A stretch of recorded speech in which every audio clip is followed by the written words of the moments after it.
Hey guys, what's up everyone? Welcome or welcome back again to another video tutorial from the Apex Predator Billiards Club. My name is Apex Elenio and I want to take the time out here to wish everyone a happy and prosperous new year going forward, especially with the consistency and the development of their pool game.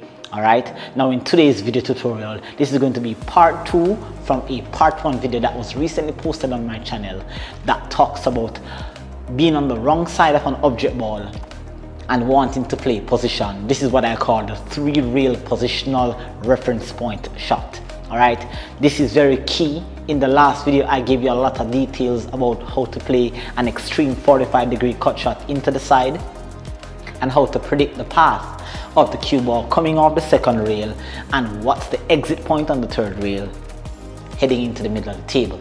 Of course, that video was full of knowledge, so we're just going to be extending this knowledge here by showing you what happens when you use a bit of left spin or right spin. Well, in this video, it has to do with left spin.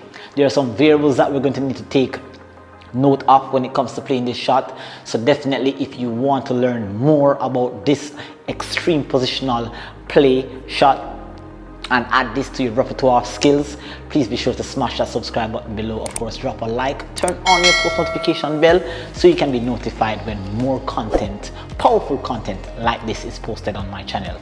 All right, so without further ado, let's jump right into the lesson. All right guys, now as you can see here, the setup is pretty much similar to what we had in part 1. In part 1, we talked about being on the wrong side of the object ball, as I mentioned before, where we know that if the object ball again is on the line, the center line from the short rail running down here, and if the object ball is within this zone, the zone that I'm referring to is obviously halfway between the first diamond and the second diamond, and halfway between this diamond and the side pocket. As long as the object ball is within this zone, you have a reference point to which the cue ball always hits coming off the third rail whenever you use a natural cue ball, that is natural top spin. Now, adding a little bit of spin adds a little bit more complication to the shot, especially when the shot becomes very extreme. And that's what we want to understand. When is it necessary to use spin on this shot, and when it is unnecessary? So without further ado, let's jump right into the shot now and talk about the variables. Now, of course, I'm going to start with the most difficult shot here, which is having the object ball on the center line here. And it has to be in the intersection of the second diamond on the short rail and the second diamond on the long rail. That is here. Now the cue ball is going to be in direct line with this object ball. And for whatever reason, let's say you end up with a shot like this and you have to cut the 8 ball into the side because all other pockets are blocked, and then you have to play a position on a ball that is on this half of the table, then how can you know whether it is necessary to use spin? Now, without using spin, of course, you can definitely take a look at the video that I posted before. The reference point here is around the second diamond, cutting this 45-degree shot into the side. 2 rails should come anywhere in this area here, and then it always heads in towards the middle of the table and towards this diamond or this area here. Now, what's going to happen now is that when we apply a bit of left spin in this case, the cue ball will open up its angle off the second rail, and so adding about a quarter to a tip of spin takes you about a diamond to a diamond and a quarter up above the reference point shot here. Adding a bit of inside spin will make the cue ball come like a half to 1 diamond shorter on this shot. Now, this shot was very difficult without spin. So I imagine, or you can imagine, how difficult it will be with spin. But difficulty does not mean improbability. It means that it's still possible. We just need to put some work and some time on the table. So let's do the normal thing, go through our entire shot routine. All right, this is the shot that's presented to us on the table. It's a tough shot. We know that we're going to be aiming the center of the cue ball towards the extreme edge of the object ball. We're using the CTE system here. And we know that now that we're applying a bit of left spin, it's then going to have the cue ball squirt towards the right. So that means we're going to have to definitely compensate for this squirt by aiming a little bit more left of the outside circumference of the object ball. Sounds a bit complicated, but it really isn't once you put some time on the table.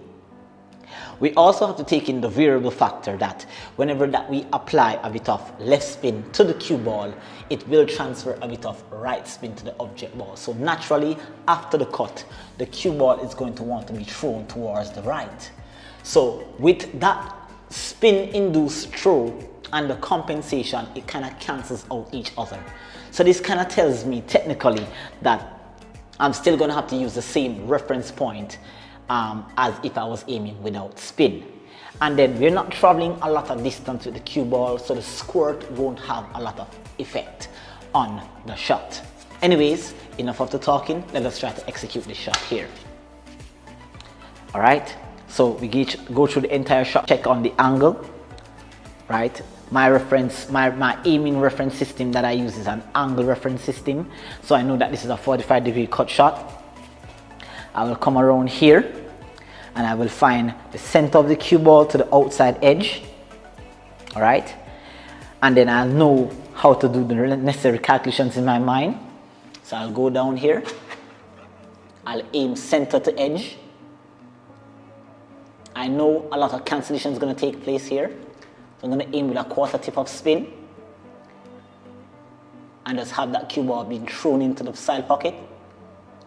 And the cue ball should head to around where the chalk is. Let's just reset a little bit here. And here we go.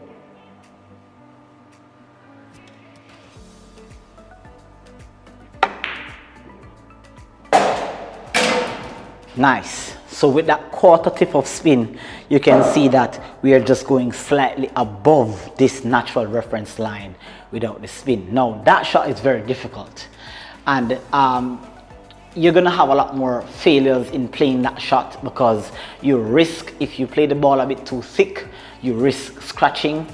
If it catches the near jaw, it could send the cue ball in an awkward direction. So that's as best as I could do for you in this video here, because we have more important shots that are going to be far more valuable to you and your positional play game. All right, but that shot is a very tough shot, especially to use with spin. Now, what we want to do next is that we kind of want to use this adjustment system here, as I would call it, to see how it is that, let's say that the cue ball was maybe, let's say, a diamond up onto the center rail here, center diamond here. Okay, what can we do? How can we predict the path of the cue ball? How can we know exactly where the cue ball is going to go? Now, like I said in the last video, the reference point for all these shots that are lying on the center diamond here always comes back to this reference point right here, the center diamond. Always, doesn't matter whether the cue ball is middle on the diamond here, one diamond up, 1.5 diamond up, it always comes back 2-3 rails towards this reference point here. Because technically what we're doing is that we're changing the angle of the shot, but we're not changing the reference point. All right, so let's see here. We know naturally that the cue ball wants to come here if we were to play it in the side. Now if we play this with a bit of right spin, all right, the cue ball naturally is going to come back to this reference point here. Let's place a chalk right at this position here. Okay, so it doesn't matter if you're using spin, it just depends on how much spin that you're using. Too much spin will make the cue ball dance around the table, but just a quarter to a tip of spin will make the cue ball come into this reference point here, and obviously hence heading above the center of the table here. All right, that's enough of the talking, guys. Let's do the shot.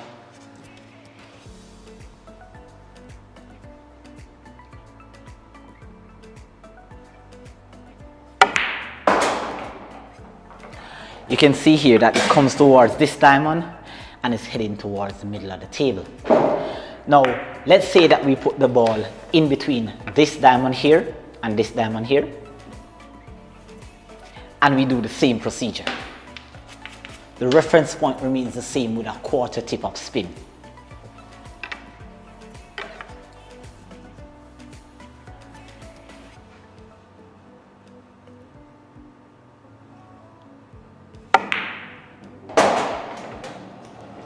is still heading towards this reference point here and heading in the same direction, because all we're doing is that we're changing the angle, but the reference point is remaining the same. So that's some powerful knowledge there for you.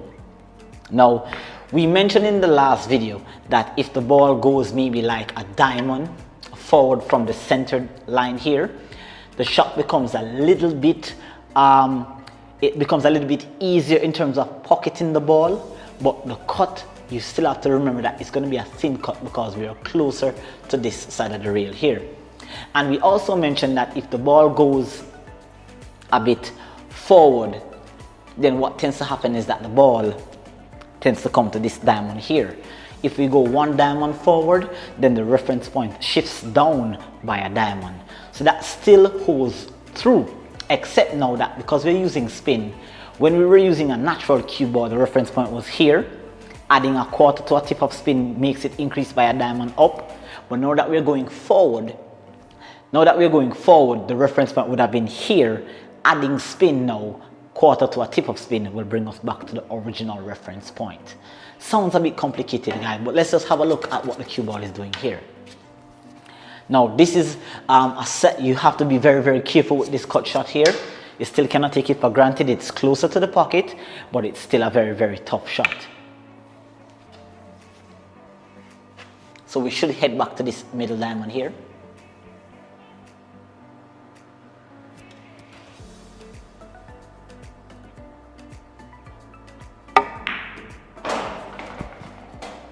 And there we go. Just that quarter tip of spin brings us back to the reference point.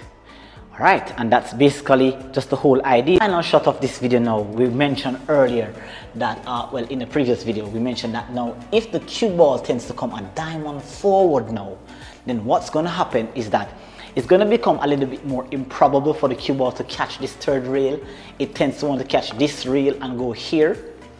Alright, and if you come closer to this diamond here, it becomes even more improbable to touch 3 rails.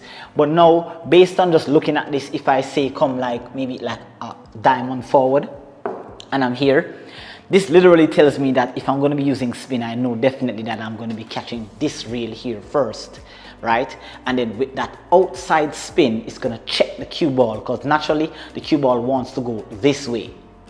But with that right spin, it's going to want to check and come back in this direction here. The shot is a bit tougher and it's a bit closer, so we've got to be very, very careful. All right, and there are going to be certain shots, guys, that it's really improbable for you to use spin. But I just want to demonstrate the use of spin when it comes to being on the wrong side of the object ball and wanting to play position. All right, so let's see here. This becomes just based on where I'm observing from. I know that I'm going to catch this rail here. So let's see. It's a bit close to where I am at.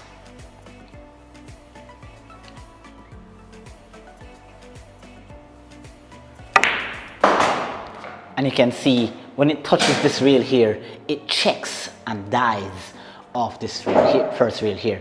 I don't deem that as a powerful positional play. That would be just for me, just a shot that you're just playing to just try to get rid of how difficult the shot might be. All right, but this is pretty much part 2. It's just understanding the use of spin when it comes to using this reference system. Very powerful system that you guys would like to know. Definitely check out part 1 of this video just to get a better idea of what I'm referring to.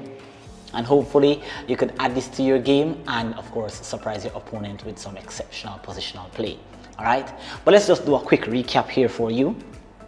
All right, if the object ball here is lying anywhere within the halfway point between this diamond and this diamond, this first diamond here and the second diamond, and if it is also lying within this zone here, which is between the side pocket and this first diamond here, once the object ball is within this zone, you're going to be able to determine a reference point without using spin. And that reference point of 2 rails is always around this second diamond here.